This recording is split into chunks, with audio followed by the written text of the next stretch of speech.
নজর রাখবো পরবর্তী সংবাদে। রাজ্যের বীর সন্তান শুভঙ্কর ভৌমিক, যার নিথর দেহ এসে পৌঁছালো রাজ্যে। কিছুক্ষণ আগেই তার দেহ এসে পৌঁছায় আগরতলা বিমানবন্দরে এবং সেখানে উপস্থিত ছিলেন রাজ্যপাল ইন্দ্রসেনা রেড্ডি নাল্লু, মুখ্যমন্ত্রী ডক্টর মানিক সাহা। শহীদ বেদিতে রাখা হয় তার কফিন বন্দি দেহ এবং সেখানেই শ্রদ্ধা নিবেদন করা হয়। আজকে রাজ্যের মুখ্যমন্ত্রী এবং রাজ্যপাল শ্রদ্ধা নিবেদন করলেন শহীদদের প্রতি। অসম রেজিমেন্টে কর্মরত ছিলেন তিনি এবং জম্মু কাশ্মীরের সিয়াচেনে তিনি শহীদ হন। গতকালকে যখন উদ্ধার কার্য চলছিল ঠিক সে সময় বরফের ভিতর থেকে উদ্ধার হয়েছে রাজ্যের বীর শহীদ অমরপুরের বাসিন্দা শুভঙ্কর ভৌমিকের দেহ।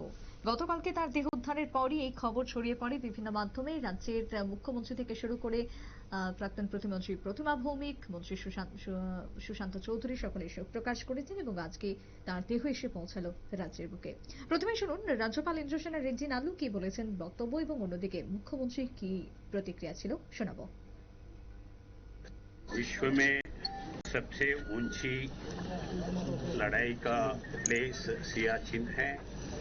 सियाचिन में नायक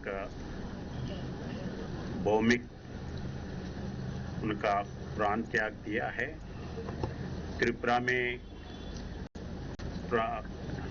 एक सोल्जर प्राण त्याग देना, वो भी डिफिकल्ट सिचुएशंस में काम करते हुए, ये त्रिपुरा के इसमें मैं वैसे पुत्र त्रिपुरा से दिए हैं, मैं गौरव मानता हूं। वो फैमिली के लिए वो बहुत दुखित का बात है। मैं मेरा कंडोलेंस उनके फैमिली के साथ है। उनको भगवान जल्दी से जल्दी फिर वो रीगेन करने के लिए प्रार्थना करता हूं। नायक भौमिक जी का आत्मा को शांति देने के लिए भगवान को प्रार्थना करता हूं। জানি যে আমাদের ত্রিপুরার ছেলে শুভঙ্কর ভৌমিক গত পরশুদিন রাত্রিবেলা যখন সিয়াচিনে ও ডিউটিরত অবস্থায় ছিল তখন অ্যাভলেঞ্চ হয়ে বরফের গায়ে লেগেছে।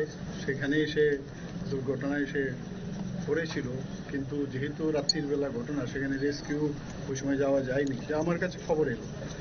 তো সেই অবস্থায় সে সেখানেই ছিল। পরবর্তী সময়ে সকালে যখন ওখান থেকে ওর উদ্ধার করল, তো বাই দিস টাইম তো সেইভাবে তাকে আর রক্ষা করা যায়নি।